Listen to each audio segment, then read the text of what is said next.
Shalom Bapak Ibu Saudara, Tuhan bertahta di atas pujian dan penyembahan kita. Mari kita menghormati Dia.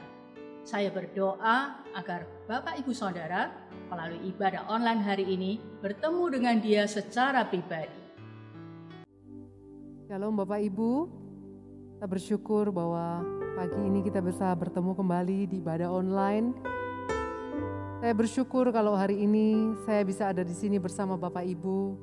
Itu semua karena kasih karunia Tuhan, karena anugerah Tuhan yang luar biasa. Pagi ini kita mau bersyukur bersama-sama, kita mau memuji Dia. Sebelum kita memuji Dia, kita mau berdoa bersama. Bapa, kami bersyukur buat kasih-Mu, buat penyertaan-Mu. Kalau kami ada sampai hari ini Tuhan, itu semua karena kasih dan anugerah-Mu yang selalu melimpah Tuhan buat setiap kami. Terima kasih Tuhan, terima kasih. Biarlah pujian dan penyembahan kami ini Tuhan. Kami mau Tuhan menyenangkan hati-Mu, menyenangkan Engkau Tuhan sepanjang hidup kami. Sebab hanya itulah yang kami bisa lakukan untuk membalas semua kebaikan-Mu Tuhan. Terima kasih Yesus, terima kasih di dalam nama Yesus. Amin.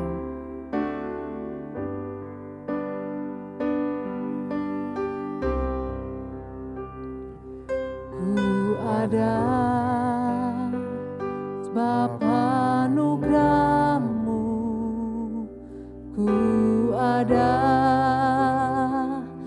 karena kasih-Mu, Tuhan Yesus. Ku berterima kasih buat kasih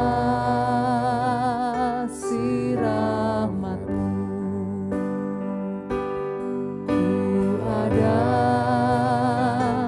Sebab anugerah-Mu, ku ada karena kasih-Mu, Tuhan Yesus. Ku berterima kasih buat kasih rahmat-Mu. Terima kasih Yesus, Yesus. Terima kasih, hanya anugerah-Mu buat hidupku sekarang. Ku kan memuji-Mu selamanya.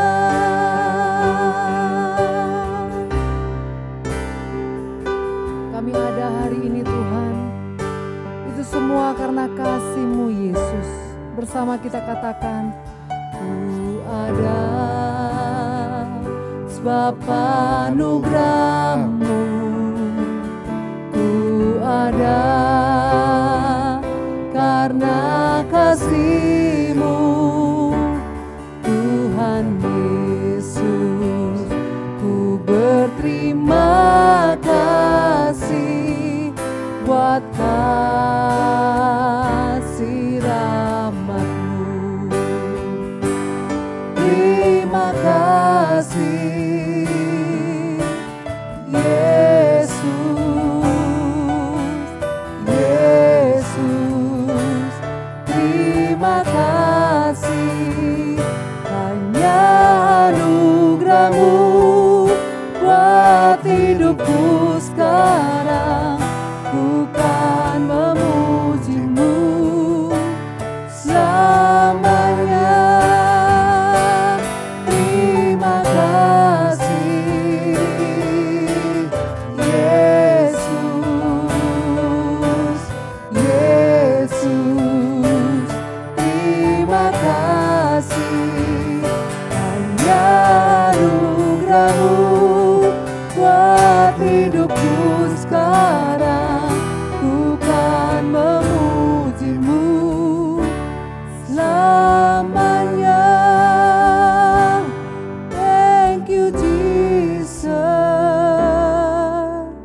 you, Jesus. It's only by your grace that I could live today. Forever I will praise your name. Thank you, Jesus.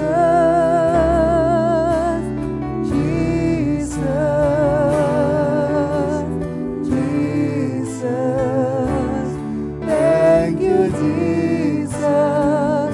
It's only by your grace that I could live today. Forever I will praise your name. It's only by your grace that I could live today. Forever I will praise your name. It's only by your grace that I could live today. Forever I will praise your name.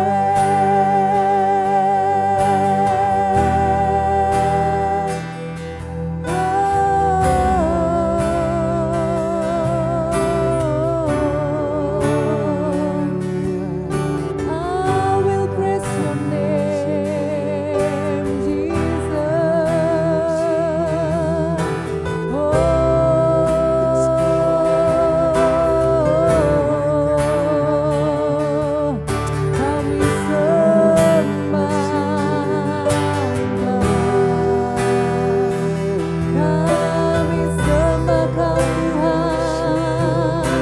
Kami sembah Kau Bapa, kami bersyukur padamu,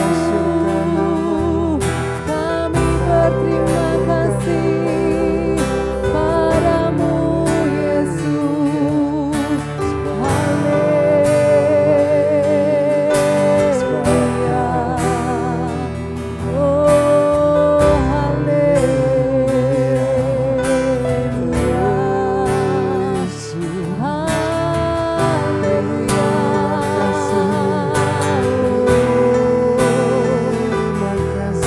Terima kasih Tuhan, terima kasih Yesus buat segala kebaikan-Mu, buat segala pertolongan-Mu, buat segala perlindungan-Mu atas setiap kami.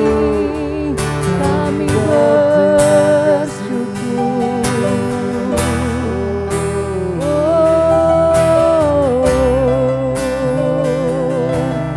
Haleluya, haleluya.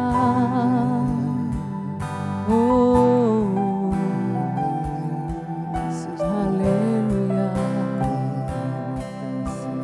Terima kasih. Terima kasih Tuhan. Terima kasih Bapa,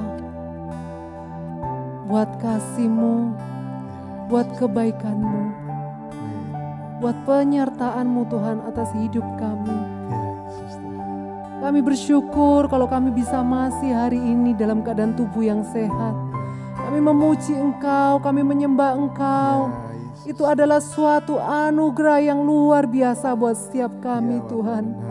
Terima kasih Bapa, terima kasih. Biarlah hidup kami ini Tuhan selalu menyenangkan Engkau, selalu menyembah Engkau dengan segenap hati kami. Terima kasih Bapa. Kami mau terus Tuhan bersama Engkau. Kami mau terus menyembah Engkau Tuhan sepanjang hidup kami. Sebab hanya Engkaulah Allah yang layak kami sembah, Allah yang layak kami tinggikan untuk selama-lamanya. Terima kasih Yesus, terima kasih. Di dalam nama Tuhan Yesus kami sudah berdoa dan mengucap syukur. Bersama saya katakan amin. Bapak Ibu percaya bahwa kasih Tuhan itu adalah kasih yang besar, amin. Dia sudah memberikan nyawanya buat setiap kita Dia memberikan darahnya menebus dosa setiap kita. Katakan sama kanan kirinya, kasih Allah buat kamu begitu besar. Haleluya. Allah yang sudah mencari kita, menemukan kita untuk membebaskan kita dari setiap dosa dan belenggu kita. Haleluya. Kita mau katakan, kasih yang begitu besar, lebih kuat dari dosa. Kasih yang menemukanku, selamatkan dan pulihkanku. Ku naikkan syukurku, ku tak akan berhenti memuji, meninggikan namamu, selalu menari, memuliakanmu. Dibebaskan, dibangkitkan, hidup yang baru dan kini hanya untukmu. Hidup kami mau berikan hanya bagimu Tuhan. Sebab Engkau Allah yang sudah memberikan kemenangan demi kemenangan buat setiap kami. Dan kami mau bersyukur Tuhan atas darah-Mu yang tercurah. Haleluya. Kasih yang begitu besar, lebih kuat dari dosa. Kasih yang menemukanku, selamatkan dan pulihkanku. Ku naikkan syukurku, ku tak akan berhenti memuji, meninggikan namamu, selalu menari, memuliakanmu.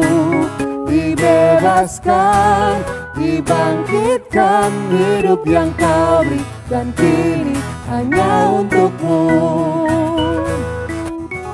Ya, hanya bagimu Yesus. Kami mau naikkan syukur kami. Ku naikkan syukurku, ku naikkan syukurku.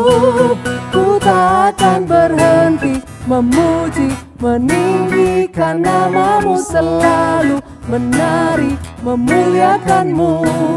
Dibebaskan, dibangkitkan, hidup yang kau beri dan kini hanya untukmu.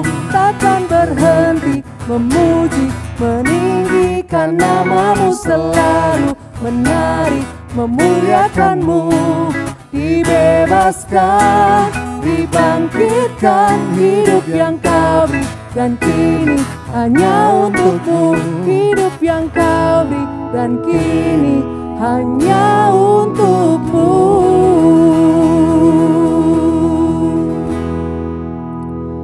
Kami bersyukur Tuhan atas kasih dan kebaikan-Mu buat setiap kami. Biarlah lewat lagu ini Tuhan, kami mau percaya dengan segenap hati kami bahwa Engkau sudah menyediakan tempat yang terindah buat setiap kami Tuhan. Setiap dosa-dosa kami Engkau sudah ampuni. Engkau sudah memberikan kemenangan buat setiap kami Tuhan. Dan kami percaya Tuhan, kasih-Mu yang besar itu sudah menyelamatkan kami, membebaskan kami dari setiap belenggu-belenggu hidup kami Tuhan. Kami sudah aman bersama-Mu Yesus. Terima kasih Tuhan. Kami mau memuji Engkau. Kami mau naikkan pujian kami.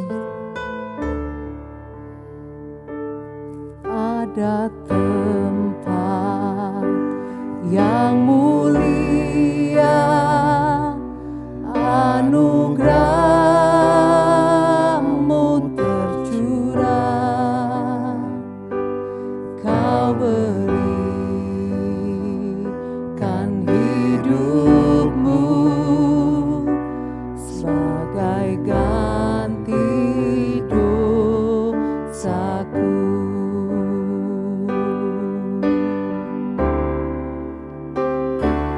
Lebih dari yang kukira, pengampunan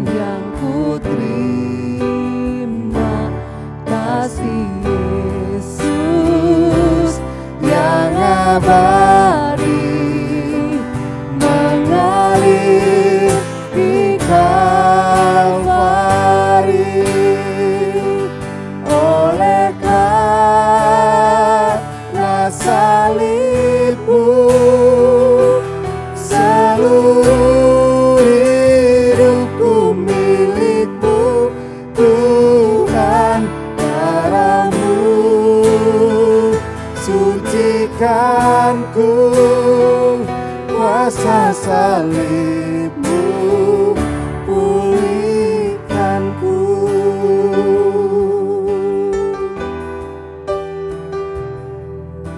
Terima kasih Yesus, terima kasih Tuhan. Ada tempat yang mulia, anugerah-Mu tercurah, Kau berikan hidupmu sebagai ganti dosaku.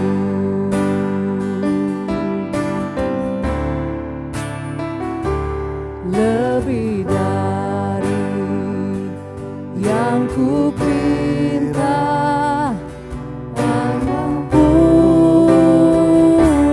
yang ku terima, kasih Yesus yang abadi mengalir di Kalvari,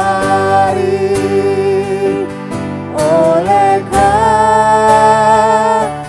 salibmu, seluruh hidupku milikmu, Tuhan.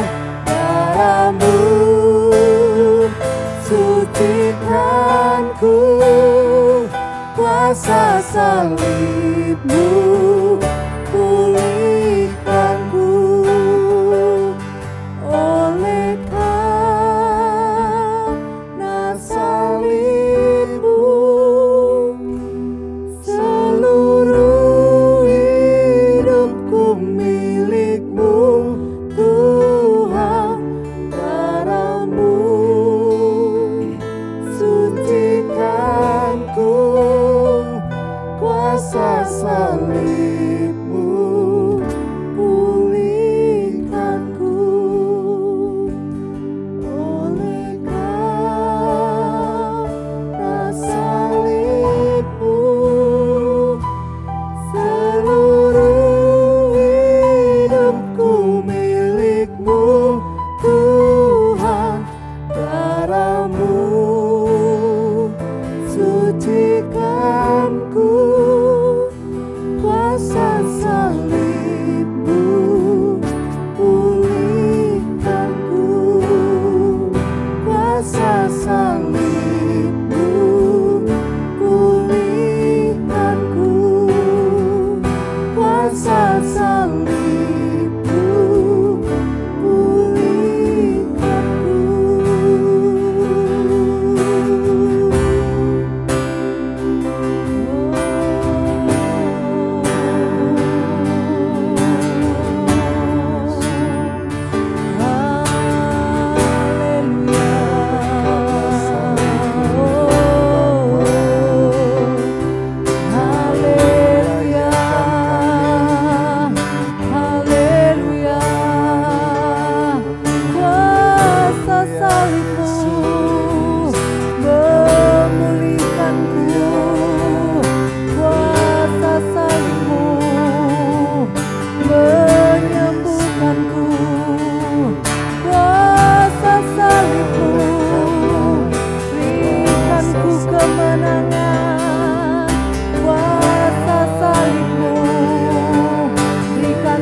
Yesus.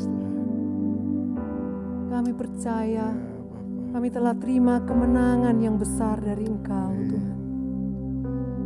Kami terima sukacita-Mu yang luar biasa, Tuhan. Kami bersyukur buat setiap darah-Mu yang tercurah. Kami bersyukur buat setiap pengorbanan-Mu, Tuhan, yang besar bagi kami. Kalau kami ada hari ini, Tuhan, itu karena pengorbanan-Mu yang luar biasa. Anugerah-Mu yang tidak ternilai buat setiap kami, Tuhan. Kami mau selalu mengingat akan kebaikan-Mu.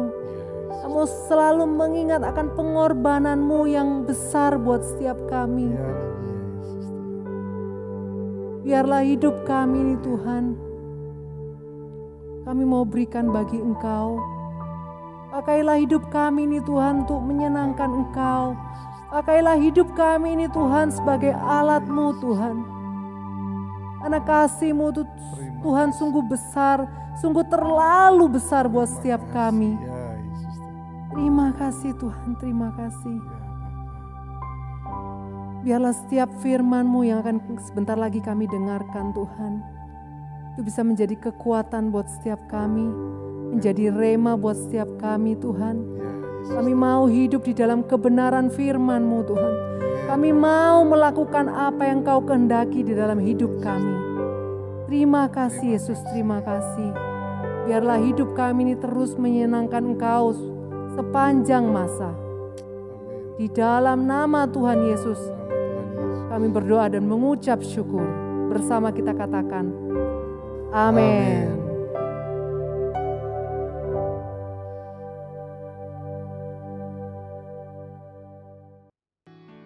Bapak, Ibu, Saudara, pada suatu hari ada seorang bapak yang kehilangan anjing kesayangannya.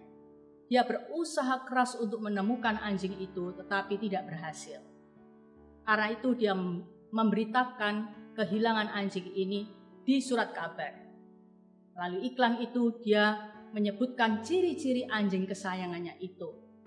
2 hari kemudian ada seorang bapak yang menelpon dia dan mengatakan bahwa dia menemukan anjing dengan ciri-ciri yang ditulis di koran. Segera bapak itu sangat gembira, tetapi bapak yang menemukannya mengatakan, ketika saya menemukan anjing itu, anjing sangat lemah sekali. Sampai di rumah saya kasih makan dia tapi tidak mau. Sekarang ini sudah lebih lemah. Oh, kalau gitu, pemiliknya bilang, tolong dekatkan HP-nya bapak ke anjing itu. Kemudian setelah itu, pemilik ini memanggil-manggil namanya. Wow, seketika anjing itu segar dan ceria, terkejut mendengar namanya dipanggil oleh pemiliknya. Setelah itu selesai teleponnya, anjing itu langsung mau makan, Bapak Ibu. Wow, ternyata anjing itu sangat mengenali suara pemiliknya. Mengapa? Karena dia bergaul karib, bergaul dekat dengan tuannya setiap hari. Bapak Ibu, ketika anjing itu dijemput oleh pemiliknya, dia gembira dan mengibas-ngibaskan ekornya. Dan sudah lebih segar dari sebelumnya. Demikian juga kita. Kita seharusnya bisa mengenal suara gembala kita. Bapak Ibu, bagaimana bisa mengenal suara gembala? Kalau kita bergaul dekat dengan dia. Hari ini judul khotbah saya adalah Mengenal Suara Gembala Aku. Kita membaca di Yohanes 10 ayat 1. Aku berkata kepadamu, sesungguhnya siapa yang masuk ke dalam kandang domba dengan tidak melalui pintu, tetapi dengan memanjat tembok, ia adalah seorang pencuri dan seorang perampok. Tetapi siapa yang masuk melalui pintu, ia adalah gembala domba. Untuk dia, penjaga pembuka pintu dan domba-domba mendengarkan suaranya. Dan ia memanggil domba-dombanya masing-masing menurut namanya dan menuntunnya keluar. Jika semua dombanya telah dibawanya keluar, ia berjalan di depan mereka Dan domba-domba itu mengikuti dia karena mereka mengenal suaranya. Tetapi seorang asing pasti tidak mereka ikuti. Malah mereka lari daripadanya karena suara orang-orang asing tidak mereka kenal. Ayat 11, Tuhan Yesus berkata, "Akulah gembala yang baik. Gembala yang baik memberikan nyawanya bagi domba-dombanya." Ayat 14, "Akulah gembala yang baik dan aku mengenal domba-dombaku dan domba-dombaku mengenal aku." Sekarang saya ingin sejenak selama kurang lebih 2 menit Bapak Ibu menyaksikan video berikut ini.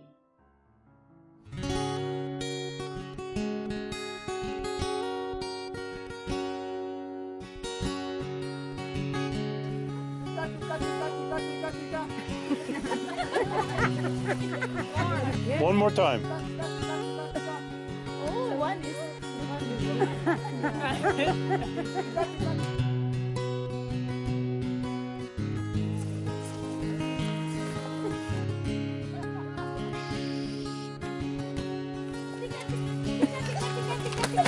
Louder. Tika, tika, tika, tika. Tika, tika, tika, tika.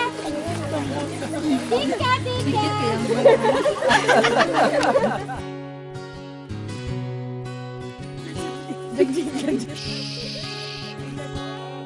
Tika, tika, tika. Ayo.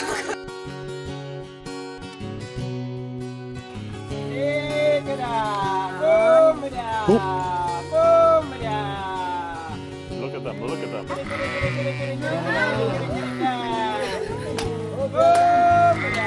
Isn't that amazing? They are coming. Oh my God. Oh my God. I can't believe it. Oh my God. You still heard the voice. Oh my God. This is amazing.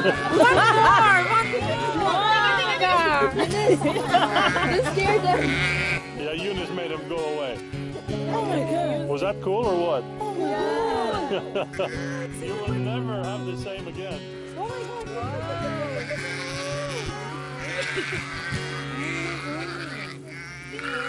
I can't believe the way they were coming.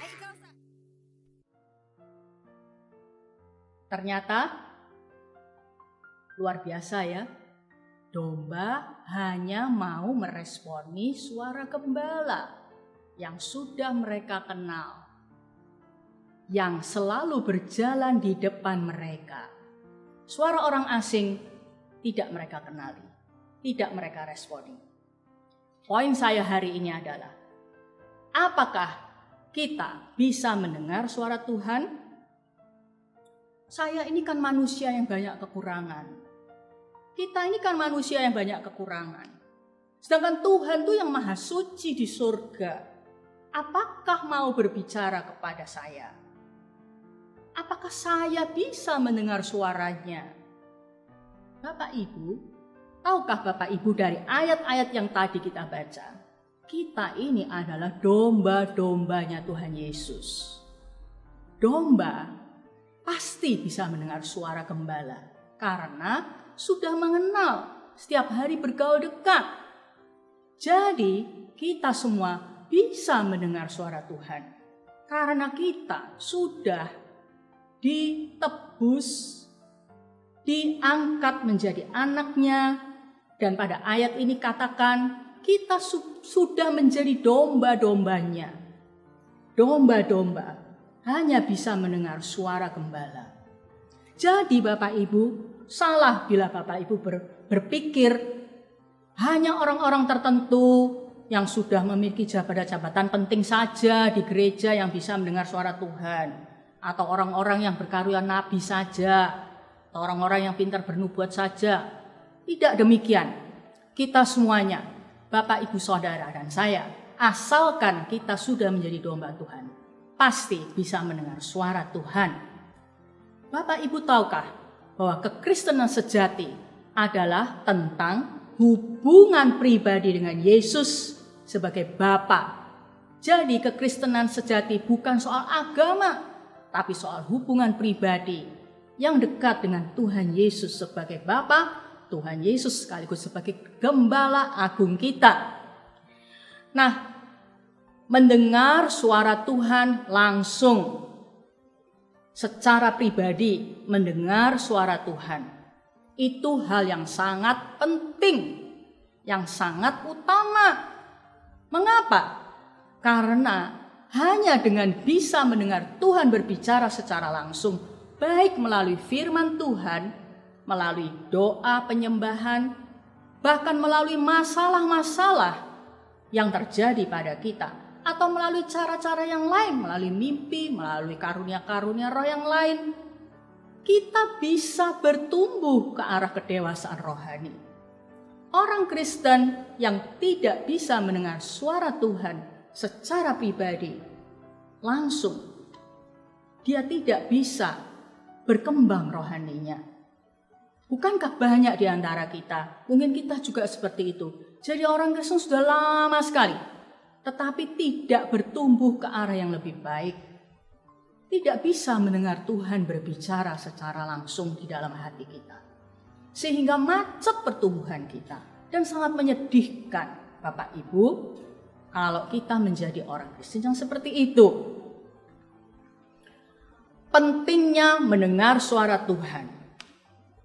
Nomor 1, terjadi perkembangan-perkembangan sehingga kedewasaan rohani itu boleh nyata di dalam hidup kita. Pernahkah Bapak Ibu marah, jengkel sama seseorang, tapi ketika besoknya saat teduh atau langsung beberapa jam setelah marah, mendengar Tuhan berbicara, kenapa kamu kok marah? Ayo, maafkan, lepaskan kemarahanmu. Saya menjumpai banyak sekali orang Kristen marah itu sampai bisa bertahun-tahun, berminggu-minggu, berbulan-bulan. Saat ini saya sedang menolong seorang hamba Tuhan dengan kasus agak berselisih paham dengan hamba Tuhan lain. Hamba Tuhan yang B ini tidak merasa perlu untuk membereskan hubungan dengan hamba Tuhan yang A. Padahal hamba Tuhan B inilah yang bersalah, 100% bersalah. Tapi dia tidak merasa perlu untuk mengadakan waktu, berbincang dan membereskan. Hamba Tuhan A ini menghubungi dia berkali-kali, ditolak. Tapi hamba Tuhan B itu bisa berkhotbah di mana-mana. Seolah-olah tidak ada apa-apa. Sedangkan orang-orang yang tahu masalah ini sudah sangat sulit untuk bisa mendengar khotbahnya. Mengapa? Karena hidupnya tidak mencerminkan khotbahnya. Kok bisa seperti itu? Jangan-jangan hamba Tuhan B ini tidak pernah mendengar Tuhan berbicara. Atau tidak mau mendengar Tuhan berbicara. Saya nggak ngerti. Tapi Bapak Ibu, itulah yang banyak terjadi, yang sangat memprihatinkan hati saya. Bahwa tidak ada pertumbuhan, tidak ada kedewasaan, tidak ada sifat-sifat Yesus yang nyata. Karena tidak bisa mendengar suara Tuhan. Dosa tetap dosa, jengkel tetap jengkel, marah tetap marah. Ya, betah sekali menyimpan kemarahan, betah sekali menyimpan dosa. Karena tidak pernah mendengar suara Tuhan secara pribadi.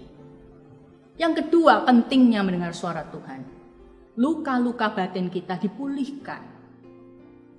Ketika kita merasa tertolak, ketika kita merasa terhina, kita bisa mendengar Bapa berbicara dan menyembuhkan hati kita. 3 kata saja kita dengar Bapa berbicara, itu sudah cukup menyembuhkan dibanding dengan kita mendengar nasihat-nasihat yang ribuan kata dari sesama kita. Mendengar Bapa berbicara secara langsung, aku menyayangi kamu, itu bisa menyembuhkan semua luka di batin yang begitu dalam. Nah, Bukankah kita sering terluka oleh peristiwa-peristiwa di sekeliling kita, oleh sesama kita? Jika kita tidak bisa mendengar suara Bapa di surga, mendengar suara Tuhan Yesus sebagai gembala kita, maka luka itu akan terus semakin parah, semakin membuat kita menjadi orang yang menjengkelkan, orang yang membuat kesulitan, orang yang sulit sekali menjalin hubungan baik dengan sesamanya. Karena itu penting dipulihkan luka batin saudara karena mendengar suara Bapa Surgawi.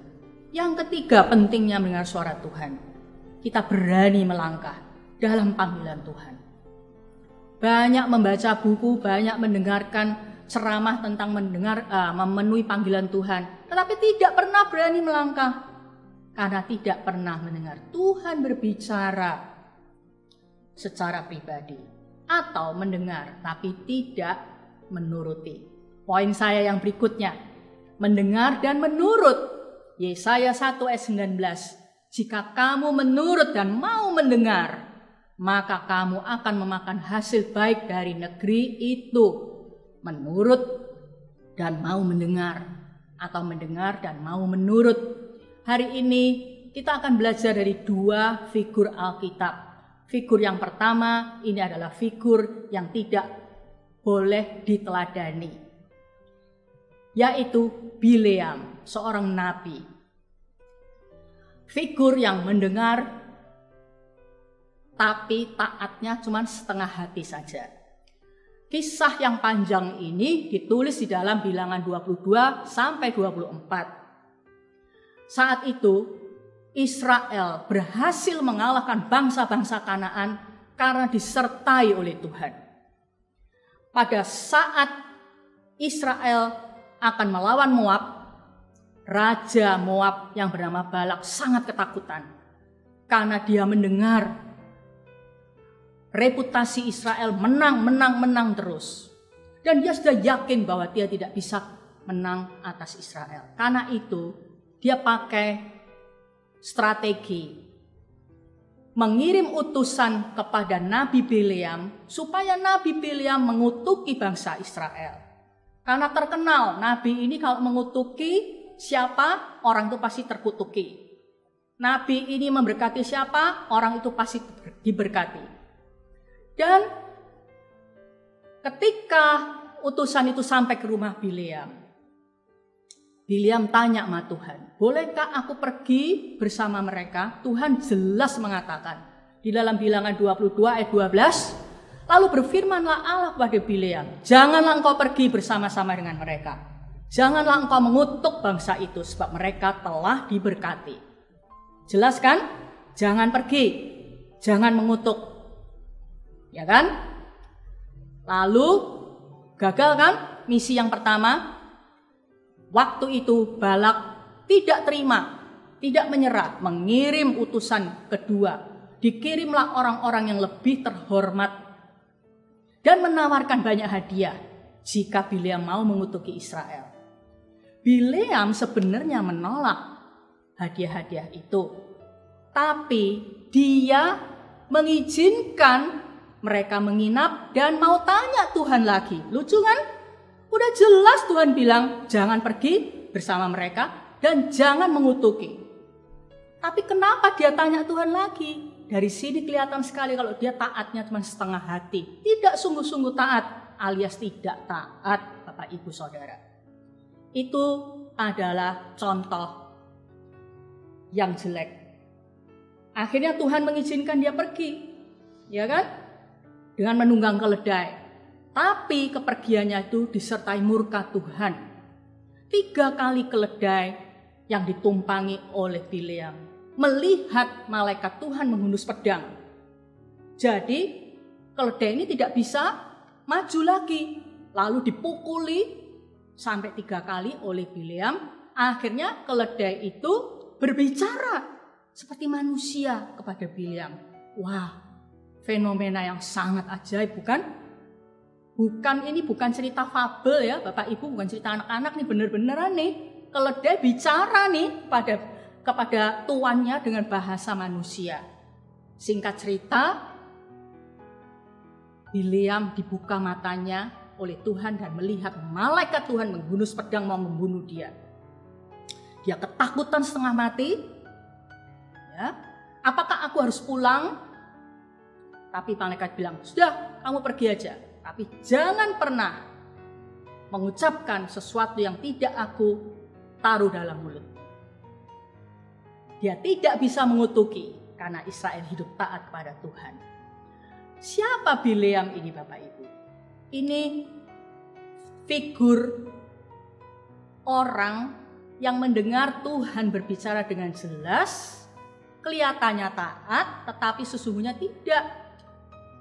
Tipe anak Tuhan yang seolah-olah taat setelah Tuhan berbicara, tapi hidupnya membuktikan bahwa dia sesungguhnya tidak taat alias bandel.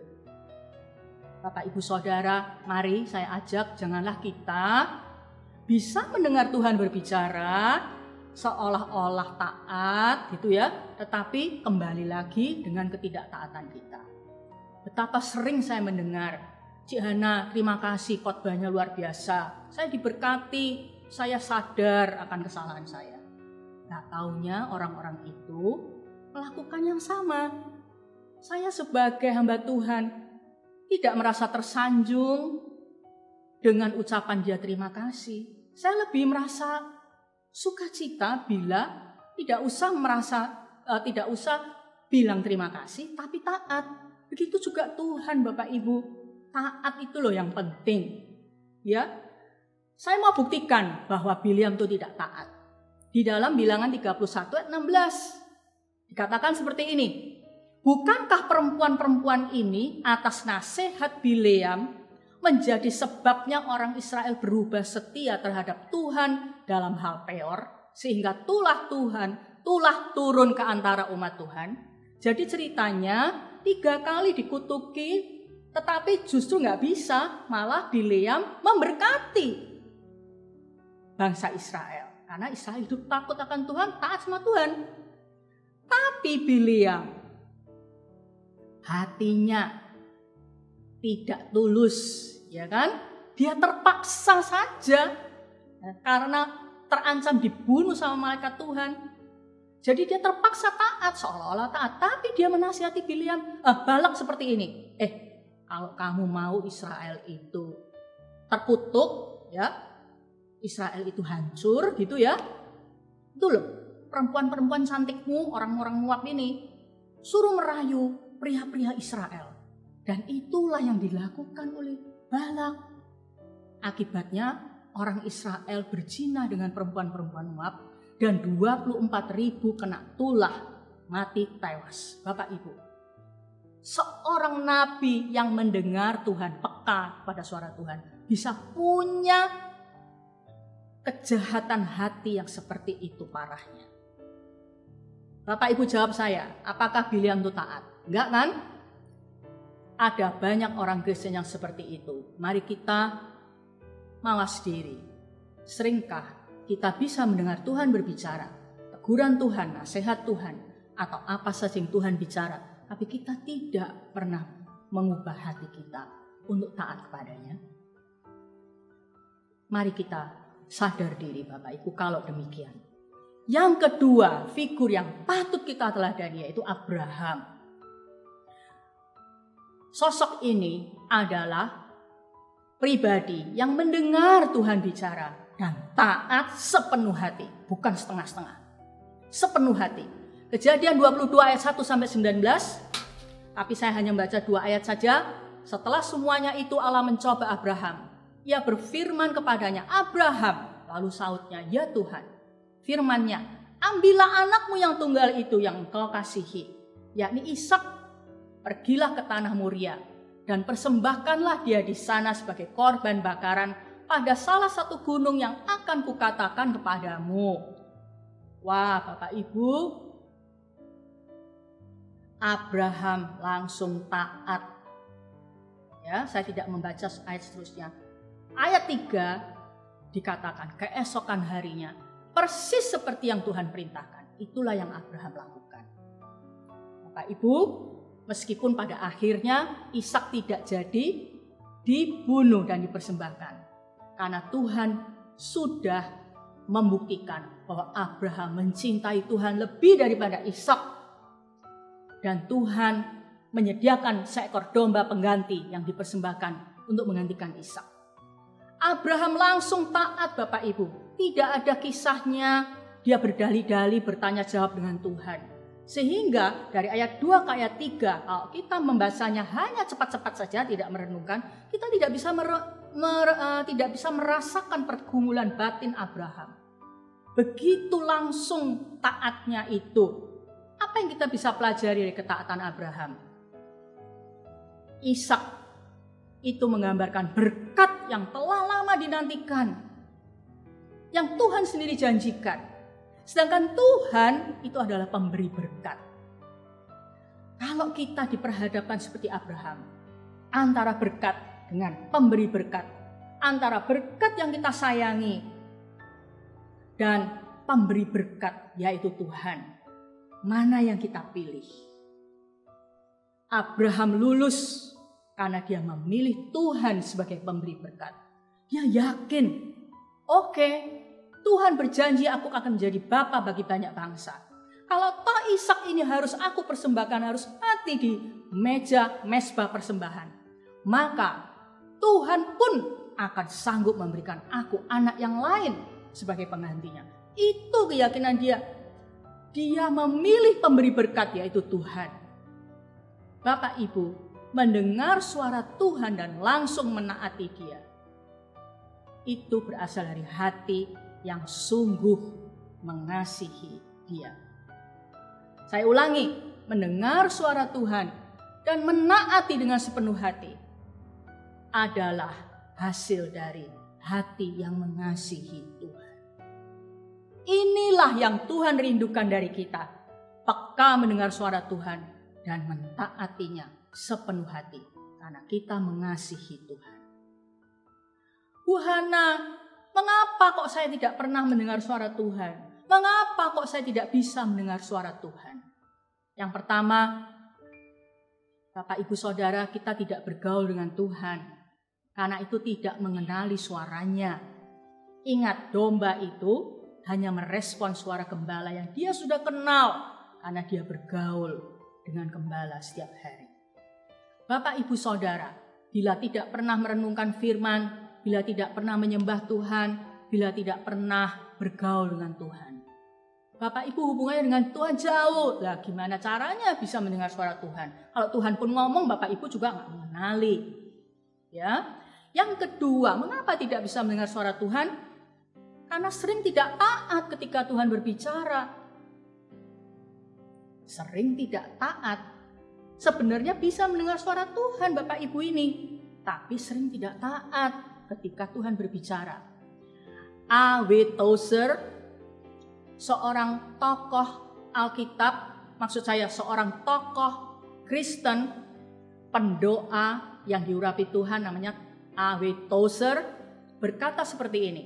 Banyak orang Kristen tidak mendengar suara Tuhan karena sudah memutuskan untuk tidak akan melakukan apa yang Tuhan katakan. Benar sekali itu ungkapannya. Sering tidak bisa mendengar suara Tuhan karena sudah memutuskan untuk tidak melakukan apa yang Tuhan katakan. Jadi sudah tidak peka telinga rohaninya, hatinya tidak peka kalau Tuhan berbicara. Karena itu marilah Tuhan berbicara apapun saja, taatlah. Maka itu akan mempertajam pendengaran rohani kita. Bagaimana bisa tahu suara Tuhan atau bukan? Sekilas saya mau paparkan di sini. Suara Tuhan dibandingkan dengan suara setan. Kalau suara Tuhan itu menenangkan hati Anda. Sedangkan suara setan membuat Anda terburu-buru, membuat Anda gerusak-gerusu. Orang Jawa bilang, gerusak-gerusu, gitu ya. Suara Tuhan itu memimpin, membimbing kita ke jalan yang benar. Sedangkan suara setan memaksa-maksa. Ya, yang ketiga, suara Tuhan itu meyakinkan Anda. Sedangkan kalau suara setan menakutkan Anda. Berikutnya, suara Tuhan itu memberi pencerahan kepada Anda. Sebaliknya, suara setan membingungkan Anda. Suara Tuhan membangkitkan semangat Anda. Tapi suara setan meruntuhkan semangat Anda. Suara Tuhan menghibur Anda. Sedangkan suara setan membuat Anda khawatir, cemas, was-was. Berikutnya, suara Tuhan itu menginsyafkan kita dari kesalahan kita. Sedangkan kalau suara setan menuduh-nuduh dan mengintimidasi Anda, seolah-olah tidak ada harapan, seolah-olah Tuhan tidak mengasihi, seolah-olah Tuhan sudah selesai, Tuhan tidak lagi menggubris saudara. Itu suara setan. Ini beberapa saja perbedaan suara Tuhan dan suara setan. Yang paling penting, suara Tuhan pasti membuat kita melakukan firman Tuhan. Kalau itu menentang firman Tuhan, itu pasti bukan suara dari Tuhan. Bapak Ibu, marilah kita mempertajam pendengaran rohani kita. Yesaya 50 ayat 4 berkata, Tuhan Allah telah memberikan kepadaku lidah seorang murid, supaya dengan perkataan aku dapat memberi semangat baru kepada orang yang letih lesu. Setiap pagi ia mempertajam pendengaranku untuk mendengar seperti seorang murid. Mempertajam pendengaran rohani. Besok 8 Februari sampai 21 hari ke depan kita akan masuki puasa raya. Melalui berpuasa inilah kita merendahkan hati kita di hadapan Tuhan. Kita secara lebih khusyuk mencari Tuhan, supaya kita bisa mendengar Tuhan berbicara, supaya kita juga bisa taat melakukan apa yang Tuhan katakan kepada kita. Bapak Ibu, puasa harus disertai dengan merenungkan firman dan berdoa lebih banyak. Jadi ini baik untuk kerohanian kita, untuk mempertajam pendengaran rohani kita. Dikatakan seorang murid itu harus punya lidah seorang murid dan telinga seorang murid. Jadi kita sebagai murid Yesus harus memiliki pendengaran rohani yang tajam sehingga bisa memberi semangat baru kepada yang letih lesu. Intinya sebagai murid Yesus kita harus banyak mendengar Bapa berbicara kepada kita secara pribadi. Baru hidup kita bisa memberi dampak positif pada sesama yang membutuhkan. Bapak Ibu tidak cukup hanya menjadi orang Kristen secara agamawi. Puasa raya 21 hari.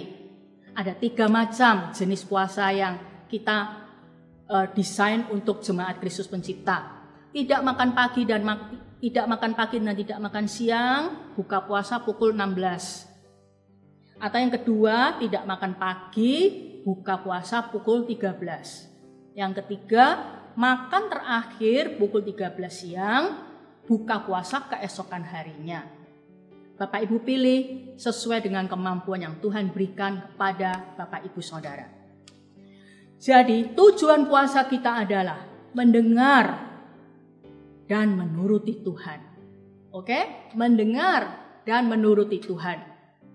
Mempertajam pendengaran rohani kita dan menaati apa yang dia lakukan.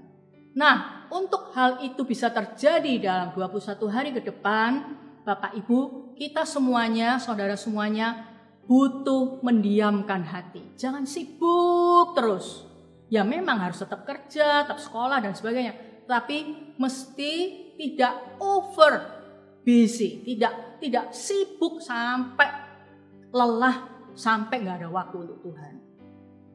Kayak gitu puasanya nggak efektif ya. Jadi kita harus tenangkan hati dan pikiran, kita harus atur prioritas waktu supaya bisa bersendiri, hening dengan Bapa. Kita juga puasa sosial media, kalau kita terikat dengan sosial media, puasa makanan-makanan yang nggak baik untuk kesehatan, ya makanan-makanan yang buat saudara sakit, itu juga dijauhi. Agar puasa itu tidak hanya tidak makan, tidak minum, tapi belajar menyangkal diri dan memelihara tubuh pemberian Tuhan ini yang adalah bait Allah ini supaya sehat, tidak menuruti keserakahan kita, keinginan hati, makan sembarangan, makan junk food, pokoknya yang lesat-lesat, tapi risikonya kesehatan kita menjadi buruk.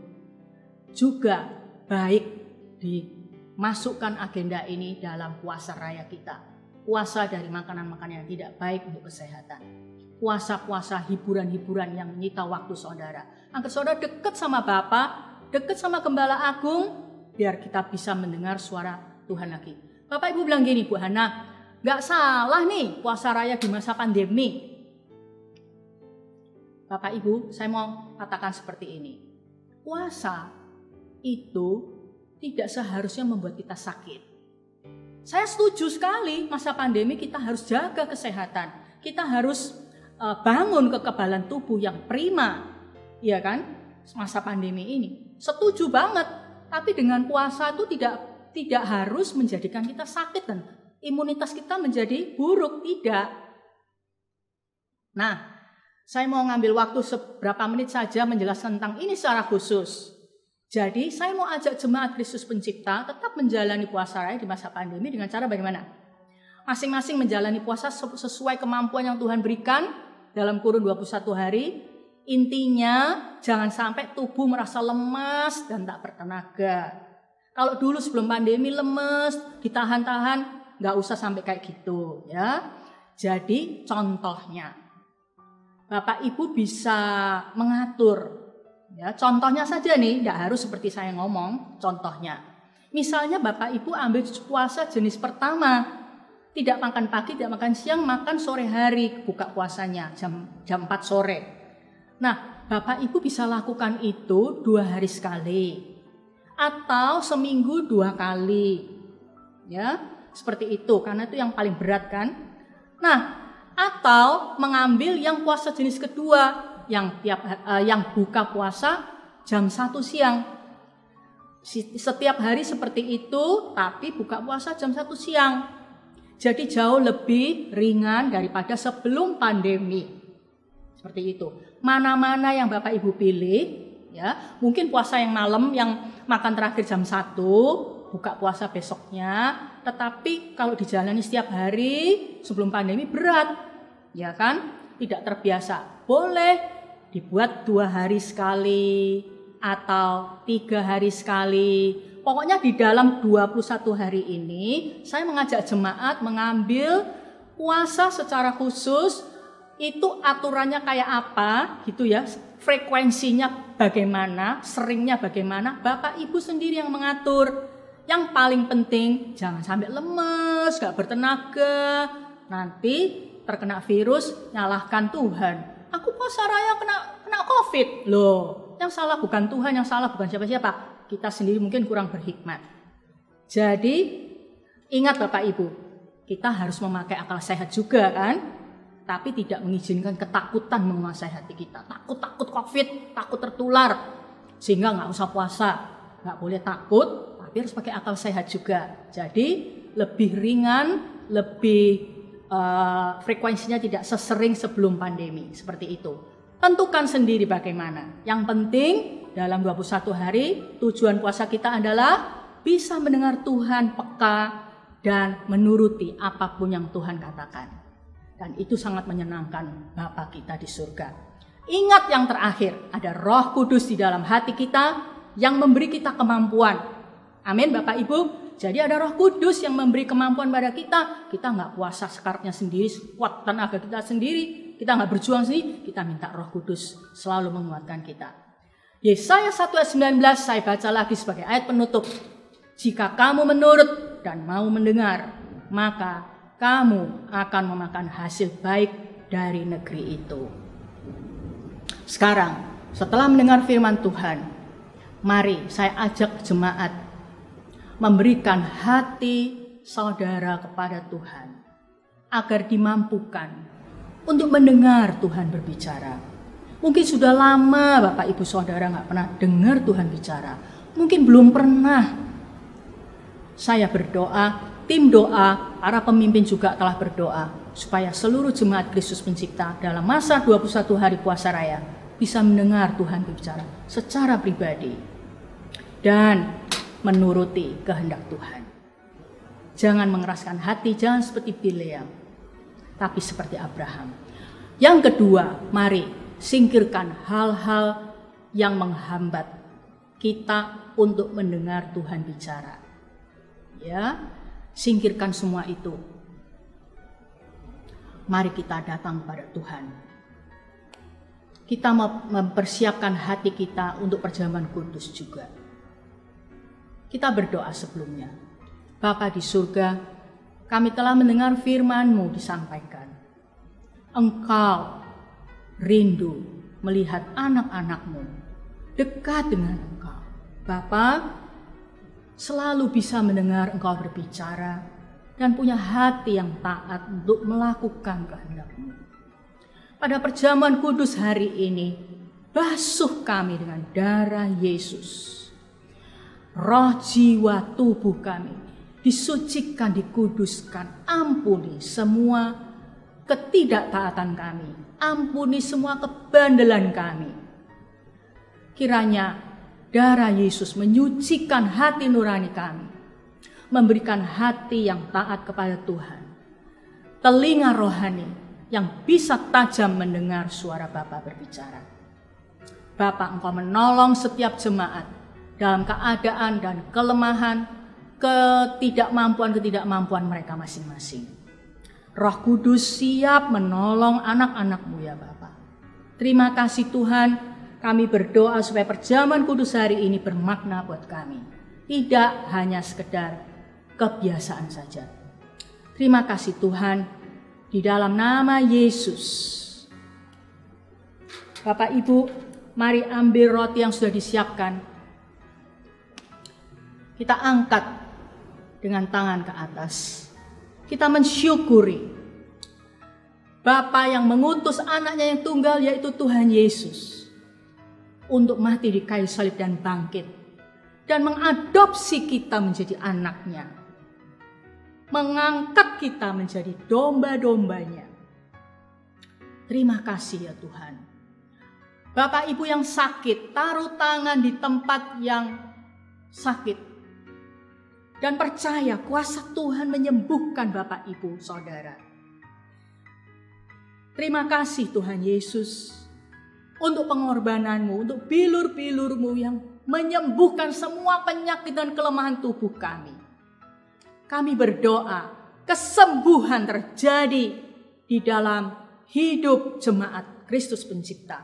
Hidup anak-anak-Mu ya Tuhan. Entah itu penyakit yang berat sekalipun, penyakit yang ringan sekalipun, Tuhan sanggup menyembuhkan. Dan kemurahan hati Tuhan telah nyata melalui salib Yesus. Bilur-bilur Yesus membuat semua penyakit dilenyapkan dan disembuhkan total. Terima kasih Bapak di surga. Bapak Ibu Saudara, roti yang kita angkat ini adalah persekutuan dengan tubuh Yesus. Mari kita makan bersama-sama di dalam nama Tuhan Yesus Kristus.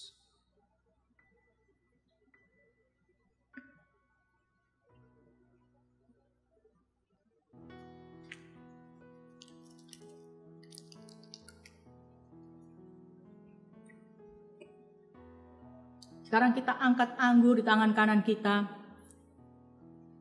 Terima kasih ya Bapa untuk darah Yesus yang dicurahkan bagi kami.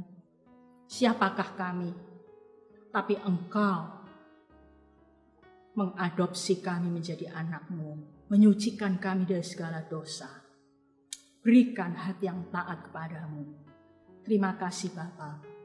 Bapak Ibu Saudara, mari kita minum anggur ini sebagai persekutuan dengan darah Yesus, dengan bersama-sama mengatakan di dalam nama Yesus.